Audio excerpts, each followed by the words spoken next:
everyone, and welcome to TLDC. My name is Jo Cook. Good morning, good afternoon, good evening, wherever you are in the world, whatever time you are listening or watching this. It's absolutely lovely to have you with us. We have people from Ohio, from upstate New York, from the UK. That's where I'm coming from, in case the accent didn't give it away. So Louise has been very kind and letting me do a takeover today on TLDC. So I'm here to tell you all about my virtual research report. I'll come back to that in just a moment. Hey Jack, lovely to see you too. And if you're new here, please let us know in chat. We would love to welcome you if this is your first time. If it is your first time, have a look around the screen. You've got a lovely chat window. We'll be using that today. We've also got things like ask a question. If you have a specific question you want to ask me about virtual, about hybrid, about research, about, well, maybe not anything, then please just pop it in there and we will promise to have a look at it. Now, I'm not here alone. Aside from all of you lovely people, Luis is here and I'm sure he will rescue me if I need it. Please, Louise, please rescue me. But also we have Mike. Mike is my business partner. He's my brother. He will be in chat as well, and he will be answering your questions, providing links, and hopefully keeping me sane too. Well, it is lovely to have you all here. So what I'm here to talk about today is a piece of research that we've done recently. And we is myself and a lady called Jane from PeopleStar. She can't be here today. She sent her apologies, but hopes that we will have a great conversation. Now, this is a piece of research we did where we went out and we asked people, what do you think of hybrid training? What do you think of virtual learning? Tell us a bit more about it, because we wanted to know what people thought and what they wanted. Now, we all know there's a little bit of a difference between what we want and what's good for us, but we still need people's feedback. We still need to know, what is it we're doing to people when we do this virtual stuff? And that's what this report is all about. We launched it last week. We launched it on Tuesday. It's available on virtualresearchinsights.com, and Mike will share that link in the chat for you. You can go and download it now. It's completely free to download and go and have a look at. So there's various things that I can talk about with regards to this research, but I also want to be led a little bit by you and what you want to know. So please use that chat window. If you're thinking any of these topics looks especially interesting, drop it into the chat and please let me know. Or if you've got particular topics or things that you want to add, because if you've seen my sessions before, if you've been here with me on TLDC, you will know I happily talk about all of this stuff, but I need you to guide me and tell you what you want. Let me start with actually why we even started with this in the first place. Let's get the ball rolling with why we researched this topic. There was a lack of research basically up till kind of 2019. There was research about virtual stuff. There is research around things like e-learning and how to use video, how to use voice that we can apply to live online learning. But actually asking people what they want, how they feel, what they need from virtual learning, from hybrid offerings, from conferences, from meetings, we felt that was kind of missing. And that's why we went on this journey to research this topic. We also want to help people. We want to help the people who are facilitating and designing these sessions, because we are there at the coalface. And I don't know about you, but I know what it's like when I've had a bad session. Tell me in chat, have you ever had a bad virtual session? What did that feel like? What was it like for you? I know when things aren't going smoothly, or nobody answered the questions, or maybe I fumbled everything, or maybe my PowerPoint wasn't quite in the right order. And it impacts my confidence in the session. It impacts what I can do and what I can spend my attention on. So I'd love to know from you about, those experiences you've had. And Stacey, thank you. That boring and confusing. Yeah, because if I'm constantly fumbling with my PowerPoint and saying the wrong thing and getting all my words mixed up, which is a pretty normal day for me, Stacey, I'll be honest. That can be boring for you. You've come for some insight, for some information, for an experience to learn, and you don't want it to be confusing. So I think that's a really good point. And thank you. I'm assuming it's Sarah rather than Sarah, but you can tell me if I get that wrong. And you're saying about being distracted, and Kara says about being disengaged. Like, that's the last thing we want. We've got enough distractions as it is, live online or working from home and busy open plan offices. So that's why we were doing this research. We wanted to know what designers and facilitators need, and therefore what do their managers need to help them? What do the stakeholders and senior decision makers need to do to improve that impact that we know virtual can have, that we think, hope that hybrid learning interventions can have too? So that's why we focused on it. And why us? Well, why not? Jane and I are friends, and we thought it would be time to go and put our skills together. So Jane has excellent background in research and applying strategic insights and all of that kind of area of behavioral science. And she's absolutely great at that. My background is in learning and development for nearly 25 years and live online learning for nearly 10 years. So we just thought we would put those two things together, and that's how we came up with our survey and our research report. So remember, you can click the Ask a Question anytime you want to. If you want to jump in on screen and have a chat with me, you can also let me know that too. So where is it we're going to go next? I can tell you about the research respondents. I can tell you about the highlights from our foreword. I can also tell you about the 3 different perspectives. And Sarah, you've jumped in nice and early there. You said learner perspective. So that is exactly where we are going. And I think it's a really strong one and a really interesting one. And I'm not surprised you've chosen that. That would probably be my first place to go as well. So there's all sorts of stuff in the report, and there's all sorts of stuff that is coming up in other reports and information we have yet to share. Thank you, Cindy. We've jumped into the learner perspective. One of the key things that I wanted to pull out here is one of the questions we asked our learners, we asked participants of virtual learning, is what type of class do you want to attend? And most people, over half, 56% in that top purple line there, said actually we want to go into facilitated virtual classrooms with up to 10 people. And that's what we at Lightbulb Moment call a virtual classroom, up to 10 people. But what's really interesting, if you look at the second graph underneath, this is where we asked organizations, well, how many people do you normally have on one of your sessions? And actually the biggest number in purple at the top was up to 15 participants. Then we get the smaller numbers after that, or the different numbers. So what's your take on this, first of all? Let's use that chat panel again. So learners are saying we want up to 10 people. Organizations are saying, well, usually we offer sessions with up to 15 people, and of course some other options. What are you seeing? What are you interpreting from that data? What questions do you still have? So from that data I'm presenting there about what people want and what organizations are offering, what are you seeing, thinking, feeling, interpreting, or want to question? So I think that's one of the problems with a research report like this, is we often end up with more questions. It's like, yeah, we've got loads of data, we've got a report, we've got graphs, but that means I have more questions now. So let's see what you've got. Maria says learners prefer more intimate spaces versus organizations seeing it as more efficient and cost effective. It's the balance between feeling and costs. Maria, so well put. You're absolutely right. And I'm not necessarily saying that having larger numbers on a session is wrong. What I'm saying is it's different. Therefore, the outcomes are different.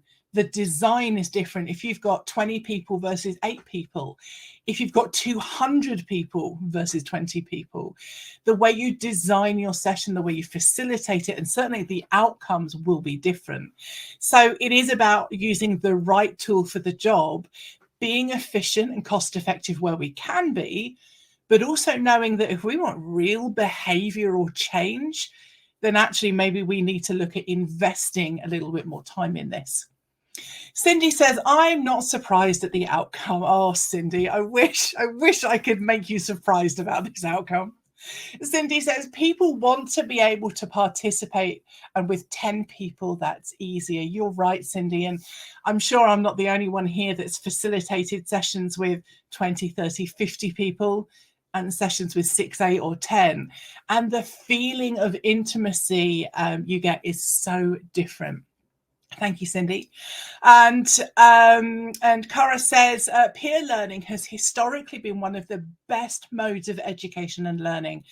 Keeping a session feeling intimate helps with that feeling, I think. I really love that, Cara. And I'm really aware I'm probably using a very English pronunciation of your name. I really struggle with saying Cara. It just does not roll off my tongue. I'm sorry if that's the case. And you're absolutely right, that social learning aspect. Yeah, if there's 200 people or 50 people in a live online event and the chat window's busy or we're in breakout rooms, maybe we can do that.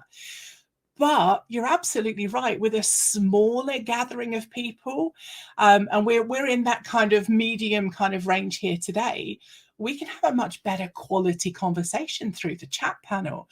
Thank you, Cara. I'm going to call you Cara, very English pronunciation today.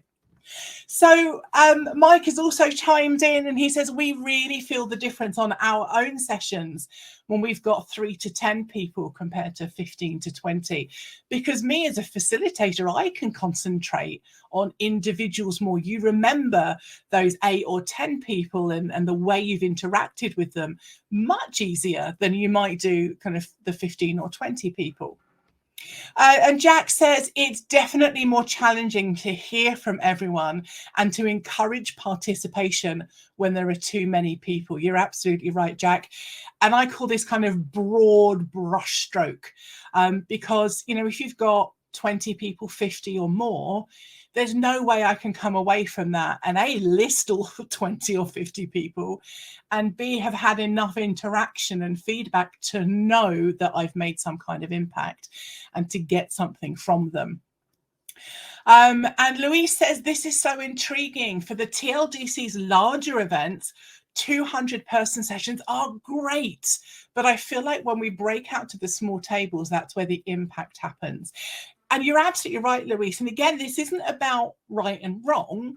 This is about the types of sessions and what we want to do in those sessions. So when we're focusing on learning and having really big impact on behavioral change and having the social learning that goes with that, that's where we need those sort of groups of 10, or like you say, those breakout tables. And that's where that impact happens, where the application is, where the discussion is. But actually, if you've got one speaker available for one day, of course, you're going to do as big event as possible or a hybrid event to get as many people through. So it's around using those resources that you've got really well. And Kim adds, I was just thinking that, Joe, about how you get to know each other and feel that you know a smaller group. Yeah, Kim, I really hate it when I come away from a bigger session and I look through the register and my notes and kind of go, oh, Bob, was Bob there? I don't really remember. I really don't like that. So I completely appreciate that. And Maria says, agree with a lot. It's important to build inclusion in the design if there's greater numbers. Well, any numbers, really. You're absolutely right, Maria. So everyone feels that they can be heard. And this is what I mean, is that an event with 200 people can still be really engaging. It can be really inclusive. It can have a lot of interaction in it. It's just different. We might use polls to get an idea of the whole group. We might have a busy chat window and separate question area for questions, rather than let's have a whiteboard and everyone open up their microphones and discuss. And Kim adds, it's almost like big sessions are for taking in new info and then smaller social groups for repetition and reinforcement. Guess this shouldn't be a surprise to us. Same at big conferences and college classes versus study groups and networking time. Love that, Kim. Thank you so much. And it is about, I'm going to say it again, the right tool for the job, and having that variety is really important. Another interesting perspective that's come out of our research is we asked people about the impact on their well-being when they've attended learning virtually. So we were talking about learning virtually, but I think it's fairly obvious from the information here, you can apply this to virtual meetings as well. I pretty much assume you will have all felt something like this in 1 or 2 virtual meetings recently. And the biggest thing that we have here is people saying that learning virtually makes them feel tired. So let's use that chat window and explore that idea a moment. If you feel the same, what is it that makes you feel tired in a virtual event? Or what do you assume might make people feel tired when they're attending a virtual event? So let's use that chat. What makes you feel tired in a virtual learning event? Or it could be a meeting. Or what do you assume makes other people feel tired? Ah, Avi, I love this point. I feel tired for in person too.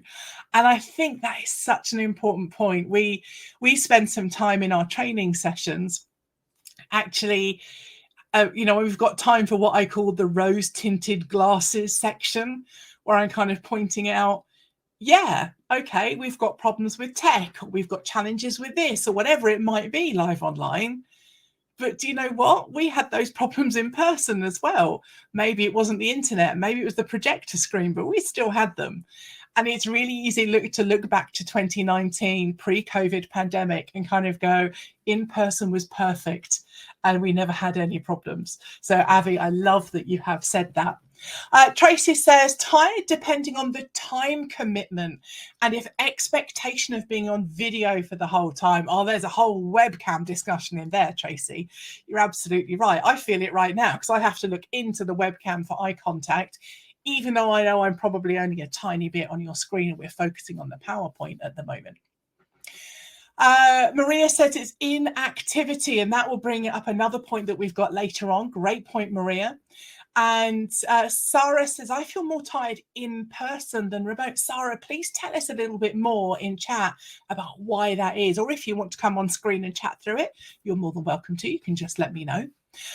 Kim says, is tired more likely in a full day class versus a 30-minute class? Maybe an argument for shorter sessions. Oh, Kim, lovely. And a lot of what we've tried to do in the report, we had lots of questions when we had this data come through. And one of the things that I did is I had a whole load of questions, like 20 questions, where we looked at the data and went, well, is it only senior managers that are saying that? Or I imagine only big companies are thinking that's the case.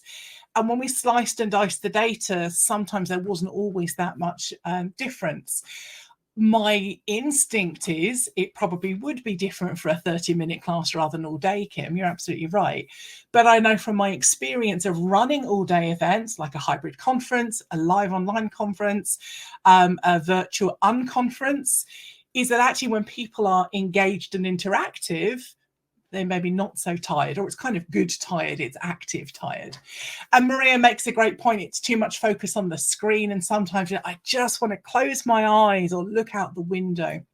It's really important.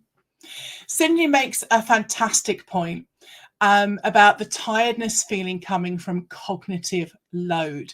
And especially online, people are more likely to multitask. I bet some of you now are in your email, on social media, writing a report. I attended a webinar this morning whilst I was drafting a report. So I do it myself. And that's not a judgment other than that's just reality.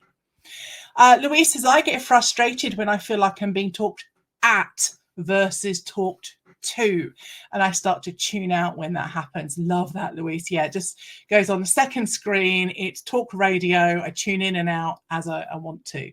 And I think that conversational, engaging tone approach and design and facilitation is very different from, I have a PowerPoint deck and I'm going to talk at you. Really different. So I think that's a great point. And Sarah says, as an introvert, an in-person event is just more draining. I love that point, Sarah. Thank you. And thank you for being honest about that.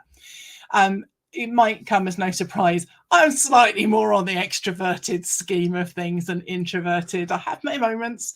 So actually, I find that whilst they're tiring, I generally enjoy my time there. But if that's not your approach, if you find that challenging for whatever reason, then actually being live online, you're going to hopefully find different ways to interact, engage, and be stimulated without it taking so much out of you. So there's going to be a lot of individual differences here. There's other stuff in this graph as well. People can find it hard to concentrate.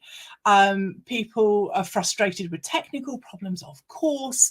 Eye and vision issues, and we mentioned, staring at the screen too much. The musculoskeletal issues, because we're sitting down at our computers so much rather than kind of, have a nice, big stretch.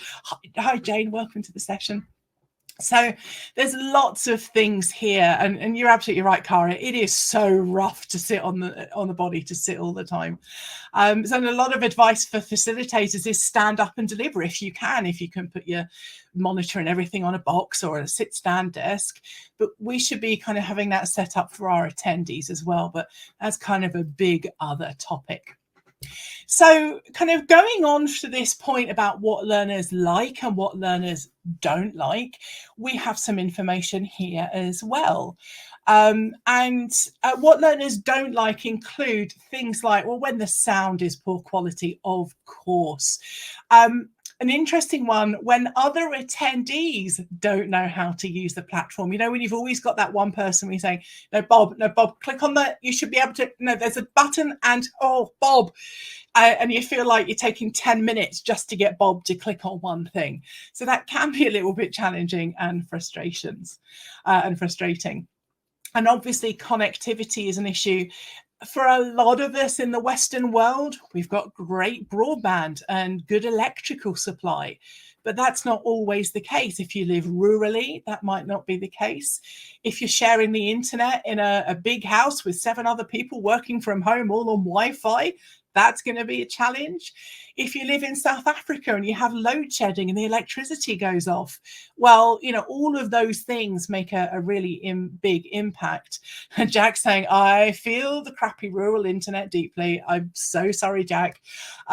But it makes a big impact on what we can do and how we can get involved. We had people in our session recently, their broadband was being switched out.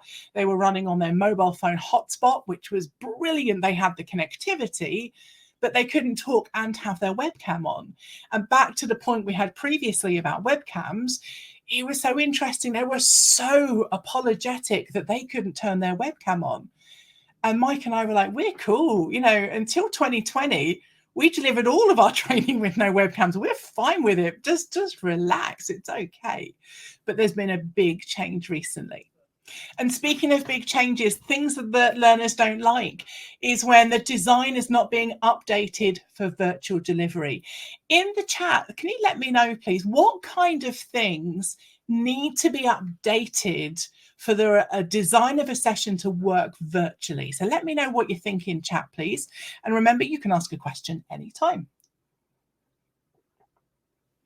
So one of the things in our research is that learners did not like that a design of a session had not been updated for virtual delivery. So what does updating for virtual delivery look like for you? Please share that in chat. Jack, really great point on that theme about webcams.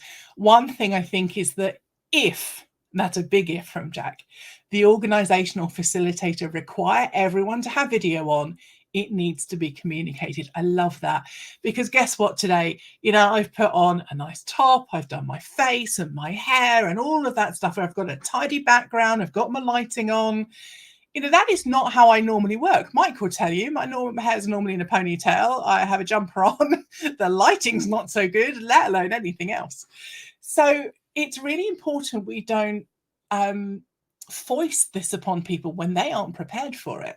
And there can be really personal reasons about why somebody doesn't want to come on webcam. So this is really a whole other subject around interaction, about how we get feedback and how we don't rely just on webcams, but we use the platform that we've got to get that engagement. But you're absolutely right. If we're going to require it or suggest it, then we definitely should communicate that to people and set those expectations. Avi says activities and practice that can be conducted online, they should be updated for virtual delivery. You're absolutely right. And some things are really easy. You know, if you've got, you know, in your facilitator guide, in your lesson plan, a question, what do people think? I mean, it's pretty easy to say, here's my question, please type in chat, or please click hand up, or please unmute. Some of those things translate really well. But I worked with a company a few years ago where they had a circle technique where we had people in an inner circle, people in an outer circle, and then they switched. It's like, how do we do that virtually? That's going to be interesting. So some of those things are a little bit more difficult to get across. And Cara says more consistency across design. I get that everyone wants to have their own placement for buttons or whatever. But if you're going to switch from one virtual meeting system to another, it's best if there's continuity across that, so we don't spend extra minutes figuring out where the settings are, especially those who are newish to online modes. I think that's a great point, Cara, and that comes to a kind of a more organizational one about perhaps choosing one platform, but also actually for me, in another way, it speaks to my introductions and me explaining how a tool works. Because, like, okay, you could kind of go, you know what, since 2020, the whole world's gone online. We all know how to use Teams and Zoom and everything. But as you say, there are people who are still new. Things update. I might use things differently. So actually, it's still good to explain that at an appropriate time and pace and so on. Okay. What else have we got? Maria says interactive and engaging tools that invite the learner into the space and they feel as though they are involved. For example, Jamboard, Mentimeter, Slido, AHA Slides, and a million other different options. You're absolutely right. Interactive and engaging tools. Love that, Maria. Jack says, following on from what she said earlier on, I regularly attend a session, Jack says, where one group doesn't get bothered where one group doesn't get bothered when they have their cameras off, but another group does. It's inconsistent and a bit frustrating since I don't want mine on, but I'm in a group that requires it on by one team lead. That is frustrating, Jack. I feel your pain, and there's definitely some education that needs to go on there. Cara says, so if we're switching, depending on, I think you mean software, depending on who we're meeting with or facilitating for, it's best that we know what system we're operating with and how to use it. Absolutely, we do need to know that. Kim says, differences in design, virtual stroke on site. Does the virtual whiteboard work? Do the breakout rooms work? Those things are harder to explain to participants, but they're obvious in person. And you're absolutely right, Kim. There are some things that when we're face to face, you know, I don't have to say, you know, how to put your hand up in the air and how to mute and unmute. It's kind of just opening your mouth. We can pretty much all do that. But other things live online, we have to explain. Likewise, live online, you know, we can all use the chat window at the same time, whereas we don't have a version of that face to face. So it is about those differences. And Cara adds, it's like the assumption that new or young learners are digital natives, so they know how to type. Let me tell you, most don't. You're absolutely right, Cara. They're all good assumptions, or they're all good assumptions to challenge, I mean. Okay. So there's an awful lot of good stuff in there. It is about making sure we're having a session that's right for what we're delivering, whether it's online at all or specific platforms that we're using. Other things that people didn't like, too much talking from the facilitator, and the facilitator not understanding the technology. This means we have to learn our platforms. It doesn't mean we have to know every single detail. Doesn't mean we have to be tech support. It also doesn't mean we have to do whizzy, fun, shiny stuff. It means we have to be competent and confident in what we're doing. And obviously what people do like, well, guess what? It's interaction. It's well-designed sessions. Our learners, they might not be instructional designers. They might not be learning theorists, but they know, they experience a good session and a bad session, and they know what that is and that balance of interactivity. We asked the professionals in our research what kind of challenges that they were having. Kim asks me, is there any kind of list, Joe, where we could see if your face-to-face instructor-led training class has this activity, use that for a VILT? Oh, good one. Not that I know of off the top of my head. Other people might know some of that and want to be able to share something. And I don't think I've necessarily got a resource that I can think of where I've done that. And yeah, you're looking for the easy button, Kim. I don't blame you. I think the way I would look at it is from our own experience, what's an equivalent? You know, if I use a flip chart, well, that would be a whiteboard. If I ask a question verbally, is it chat or is it unmuting? I think probably we know that kind of stuff intuitively from our use of the platform. I suppose when we're getting to bigger, deeper activities, and we've emailed a little bit back and forth about some of those kind of more interesting activities, that's where you really need to know your tech in order to design that really well. So we asked the challenges, some of the challenges with regards to designing good virtual sessions, let alone delivering good virtual and hybrid sessions as well. So in the bottom right-hand corner, there's that webcam thing rearing its ugly head again, about attendees being disinclined to keep their cameras on. And I always say, I love having the cameras on. It really gives an extra nuance. You can see those little nods, those little smiles at my terribly bad jokes. But actually, we need to make sure we can include everyone and not rely just on one method. That's where we get to organizations and facilitators demanding we must have our webcams on. And it becomes another version of bums on seats, and not being a very good measure of interaction and learning. But also the other kind of things that we had here basically are about having the time to go and learn how to do this, to be able to develop this kind of thing. And that's really kind of an organizational culture challenge as well that I think is coming up here. Do these challenges resonate with you? Do you have different challenges? Let us know in the chat window. So the challenges of designing and delivering really good quality virtual training, as well as hybrid, obviously. We're focusing a bit more on virtual. And Avi says, here's an emoji to show we don't need webcams. Smiley face with sunglasses on. Very cool, Avi. And so do these challenges resonate with you? And Kim says, yes, in capital letters. So you see, it's lovely to have you on verbally. It would be great to have you on camera. But capital yes with 2 exclamation points. That is getting the point across to me in chat, Kim. I am getting it, especially the time factor.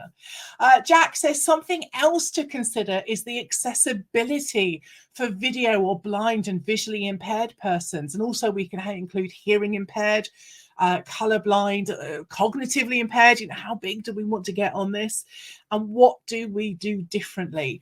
I'm pretty sure you've had Susie Miller on TLDC, and Jane, who is in the session, knows Susie a lot better than I do, and I'm sure will share with her website or something with us if she can. And you had the accessibility conference, not too long ago as well. So I'm going to refer to those professionals about that. But it is about knowing what tech that you've got available. So Jack, a really good example. We did a webinar recently that was for Ukrainian L&D and HR professionals. It's just one of those absolutely tiny ways to be able to support a country in need. And Zoom had this great translation feature on it that basically you click, I want the original English, or click, I want the translated version. I'm sure you've all been on Cara North sessions where she uses the Google caption kind of stuff at the bottom. And I think PowerPoint does a version of that. So it's knowing those different things can be really useful. So in chat, Stacey says, with regards to challenges, time to redesign existing training to become more interactive and self-directed. Love that, Stacey. And in the report, if you go and look at it, we look at self-directed, self-determined. We also talk about Hutagogy, which is maybe not completely new to me, but a newer area about let's do learning for ourselves. So we kind of introduce some of that stuff in there. And with regards to Kim's capital letters yes in the chat, she puts in brackets, I learned my virtual body language from the best, Joe. It's like, I think she means me, but just in case, if there's a best person, do put your hand up. Hey Q, welcome to the session. Love your little animated kind of avatar then. That freaked me out a little bit earlier on, I will be honest with you. Q says, we have challenges getting people to wear headsets for accessibility purposes. Too many people say, no one has complained about my audio before. Oh, Q, I can understand that. And it can be challenged. I fed back to somebody today about some audio issues on a session. And they kind of went, oh, thanks. Yeah, we know we have a bit of an echo. It's like, yeah, I said the echo wasn't the problem. I said the audio quality. And so it's just like, how do you give that feedback? How does it get received? Bit of a challenging one. And Avi says, but participants need to have enough comfort to use whatever tools they are. So webcams, perhaps, and that's sometimes mediated by class size.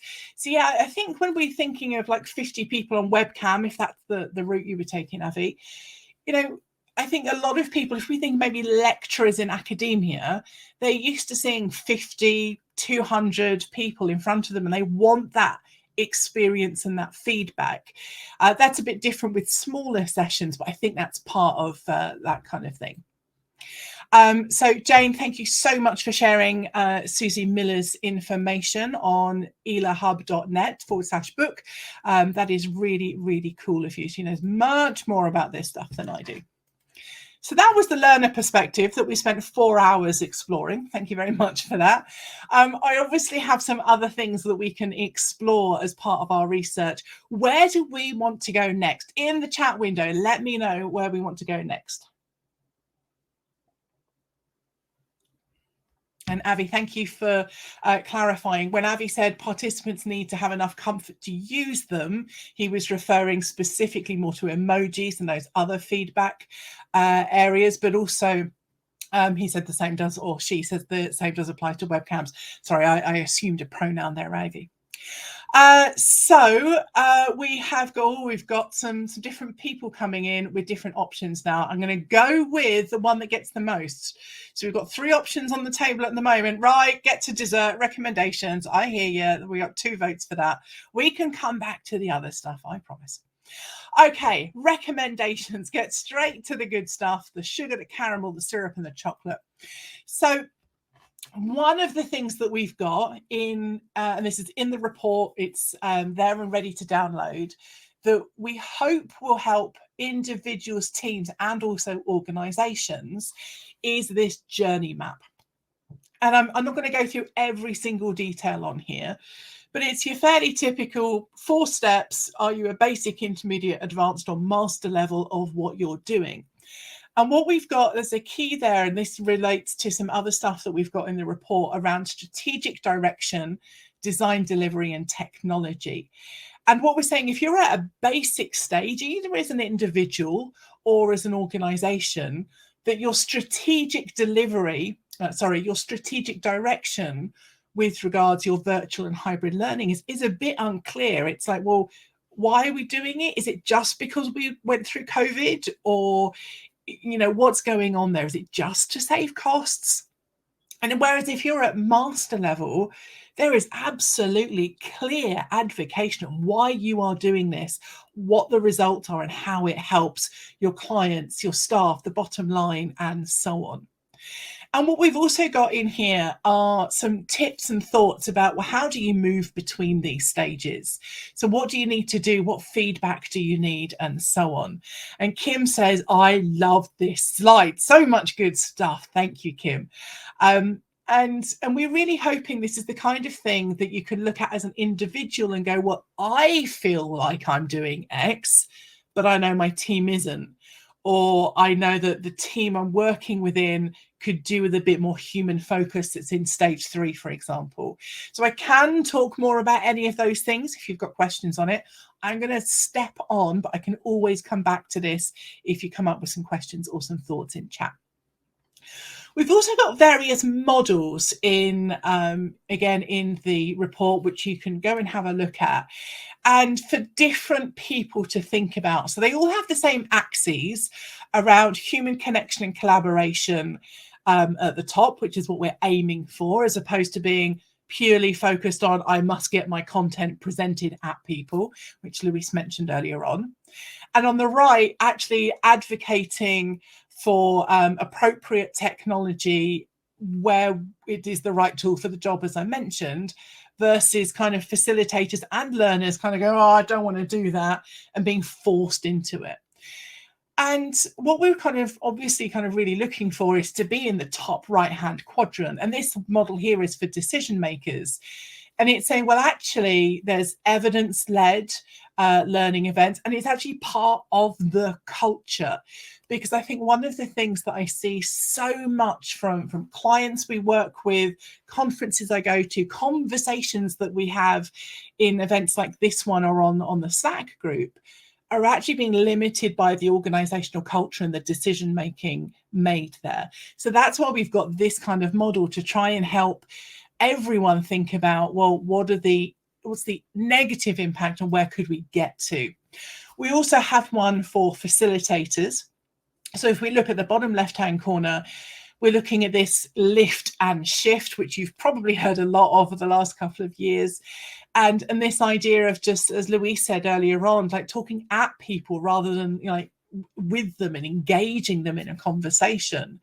Versus the top right is the sessions that are really active. We've got all those things we mentioned about Mentimeter or Padlet or Jamboard. And that actually what we're really looking at is, what do people need to do? How can we make this an experience rather than just being talked at? Now, I'm aware that I'm doing a bit of talking at the moment. So if you've got thoughts, if you've got questions, do drop them in the chat. We've also got one of these models for our learners, because, you know, we need to help them as well. Something that's not in this information here, although we do have a little bit of in the report, is stuff around, well, how much help has learners had from their organization? What help do they need? Something that I know, if Jane were here, who I co-authored the report with, she would talk about digital poverty, and she would talk about the digital divide, because as we said, I think maybe it was Maria said earlier on, not everybody is up to speed with the tech stuff. Not everybody is comfortable doing this. So we have to kind of really be aware of having a learner that's bored by a presentation versus someone who's really engaged in their learning and what that means for themselves and the organization a little bit later on. And the human amplification model is something that Mike and I came up with. And this is something we use in our training. We use it in our module 3. So this is kind of some more advanced stuff that we do with people. And it focuses, as Kim sort of mentioned earlier on, this idea of digital body language. And if you're thinking, not really sure what that is, you can go to digitalbodylanguage.info. There's a bit more information there. But it's basically all of those different things around, if I haven't got a webcam on, if I can't see someone, how do I know that they're there? How do I know they're involved? And that's things like using chat. So Kim has just said, I'm pretty techie, but Jamboards make me feel like I'm on a raft in the rapids. Oh, Kim, it is about using the right tool for the job. And that means also the right tool you're comfortable with as well. So for me, Mural and Miro are a bit like that. It's just like, they're amazing, but they're at like Photoshop professional level is how I see those, which is why I stick to Padlet, because you know what, it's really easy. You don't need to log into it and all of that kind of stuff. So it is about the right tech for you as well as what's right for the audience as well. Thank you, Kim. So this human amplification model, we've got some different stages that you go through with your audience, your delivery, your facilitation, where we need to make people feel safe. We want them to interact and engage and therefore connect with each other, with us and with the topic and their learning. But if you look at the black arrows, they always link back to being safe. This is about being psychologically safe in a learning environment so that you can be vulnerable, you can ask questions, you can open up. And all of that is really important live online. And Mike is also sharing in chat. If you go to your favorite what they called podcast host, and look up the Lightbulb Moment podcast. We do have one that's all about digital body language, and we've actually got one coming up soon. She says, Mike, get on with the editing. We've got one coming up very soon about this report with Jane, so we've got a bit more detail on this stuff as well. And if you want to know when that is, just follow me on the socials at LightbulbJoe on Twitter, or find me on LinkedIn, and we'll publish it there so you can go and have a look. Okay, so that was pudding, although it was a very quiet pudding. So let me pause here and see if you've got questions, comments, thoughts about anything I shared there, or if you want to move on to something else. We've still got about 15 minutes to play with by my clock.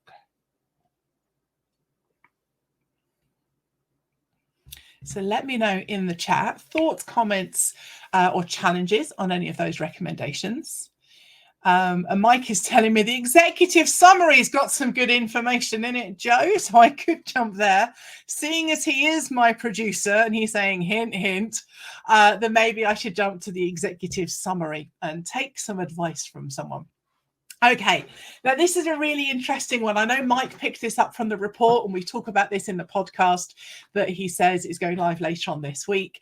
Thank you, Jack. She says, this is really great, Joe, brackets, and Mike. Mike always gets the brackets. It's only what he deserves, though. So something I find really interesting is fewer than 10% of learners feel that virtual and hybrid sessions they've attended recently have exceeded their expectations. So this has got a little bit of chatter on LinkedIn, this statistic. What does this say to you? What does this mean to you? Poor Mike in brackets. What does this mean to you guys, that less than 10% of people that have attended a virtual or hybrid session feel it's exceeded their expectations? So let me know in chat. What does this mean to you? What do you think about it? Jack says, lol, sorry, Mike, you are a pretty awesome producer. He really is a pretty awesome producer, Jack. And it's really interesting, not just because we're brother and sister, but where we've worked quite closely for, wow, over 5 years now. We've got into a really good rhythm and understanding in terms of communication whilst producing. So that's interesting to have that long-term kind of experience as well. And Sarah asks, what's the percentage of learners who think in-person sessions have exceeded expectations? That is a really good question that I don't have a stat for right off the top of my head. I don't know if Mike can go and launch the report and have a look in there in the executive summary, or find a graph for it. It's definitely it's, I don't know, 8 or 9%, something like that. It's definitely not very many that think that has exceeded their expectations. Kim says, I wonder whether people got their expectations. TV.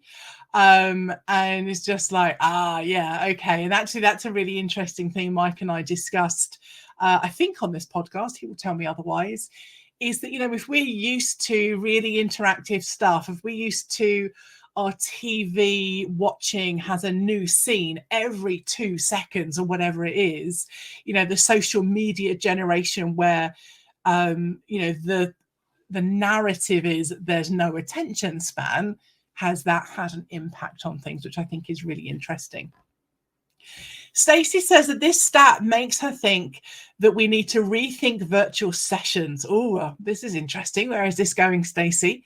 She says we can't just repurpose in-person training content and expect the same results. High five to you, Stacey. We can't. There's a certain amount of adapting the design and delivering it. A one-day training session that was designed that way because it costs so much time and effort and energy and money to get people together for one day, that doesn't necessarily translate the same live online. So you make a great point, Stacey. Maria says, lots of scope for development. Yeah, that's the positive attitude. It's like, right, what can we do to improve this? And that's what this report is about. And Maria also adds, well, what were their expectations? And this is why I said, a report like this often asks more questions than it answers. It's like, Well, what do you want? And some of those things around the tech and the interactive options that we discussed earlier are part of that. Oh, Mike, thank you. So the social media kind of attention span discussion Mike and I had, I knew it was recently. It was on a different podcast that we did about making webinar presentations.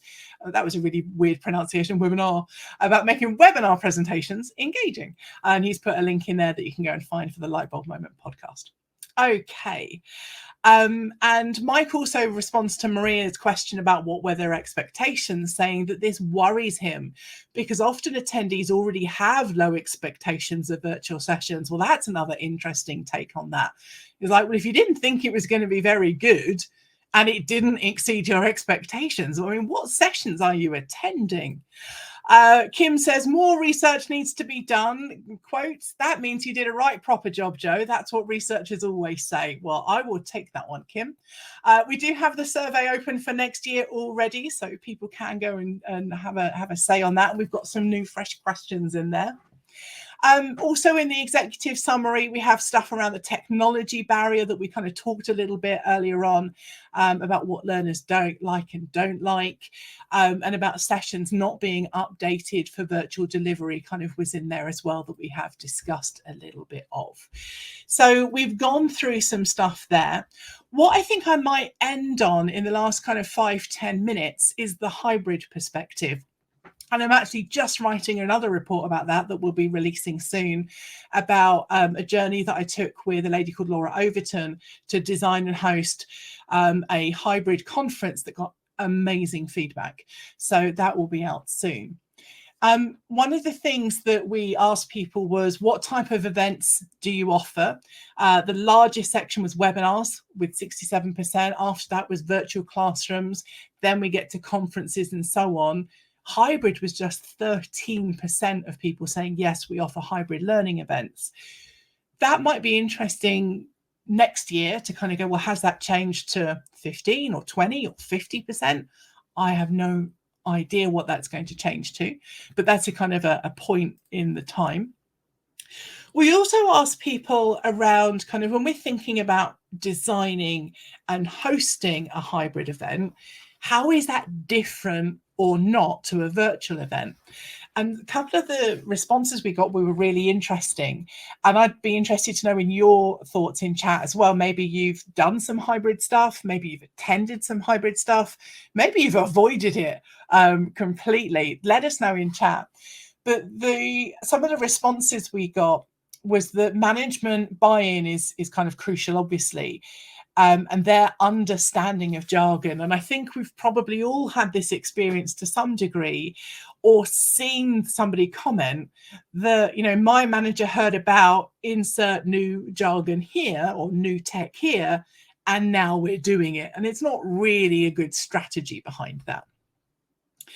Also, somebody highlights, well, what was the quality before hybrid? So if we went from face-to-face to virtual and the quality dropped, which in a lot of cases that's true, it's what we hear from our clients, what is going to happen when we go hybrid?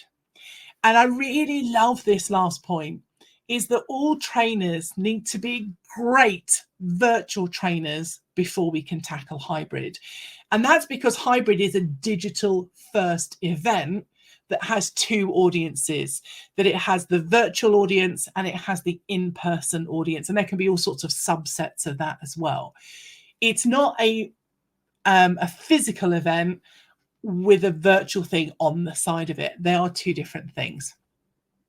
So with regards virtual, Kim says, we've had clients start off thinking they wanted hybrid, then lapse back to just instructor-led training or virtual instructor-led training. Too many decisions to make to get to go live. You're right, Kim. There are loads of decisions. And to do it well, you need a really robust plan and investment. And that doesn't just mean money for tech, although that's part of it. It means time, expertise, experience, planning, and so on. Maria says hybrid. It scares the living daylights out of me. I can understand that, Maria, absolutely. Having gone through it a few times, including before hybrid was popular, yeah, scared the living daylights out of me too. It still does. The space needed, the tech needed, the facilitator requirements, Maria goes on, engagement, inclusion, all in two different worlds, but needs to be seamless. Eek! Yeah, you're absolutely right, Maria. And this is what the other report I've been writing is all about, is how do we tackle that? What decisions do we need to make? And Mike says hybrid has some initial logic to it. When you start looking into it and breaking it down, it gets a lot harder to make that choice, especially with quality for both sides involved. And that's the really important point, is probably you've been on, if you think back in the past, way before COVID, I bet there were in-person meetings you couldn't make and you dialed into it and were forgotten. And all of a sudden you pipe up and go, well, I think X. And somebody kind of goes, what? Who? Oh, yeah, we've got Bob on the phone. I forgot about Bob on the phone. Or everybody goes, right, yep, everyone agrees, show of hands. And you're like, well, hang on, what about Bob on the phone? You've been forgotten. And that's just another way of saying we're focusing on the in-person experience and we don't care about the remote people. And that's where the quality lacks. And Sarah says, making sure the experience for virtual and in-person attendees is equitable. I love that, Sarah. Sorry. Equal is not what we're looking for, because somebody who is in person at an event versus someone who is remote have very different experiences and setups and contexts, and they can't be exactly the same. But we can make the most of those different experiences and bring people together in an equitable way. I love that. Thank you so much. So hybrid is a bit of a challenging one. And also what's challenging is there's a couple of points in this slide. So we asked people if they feel capable to design and deliver virtual and hybrid learning.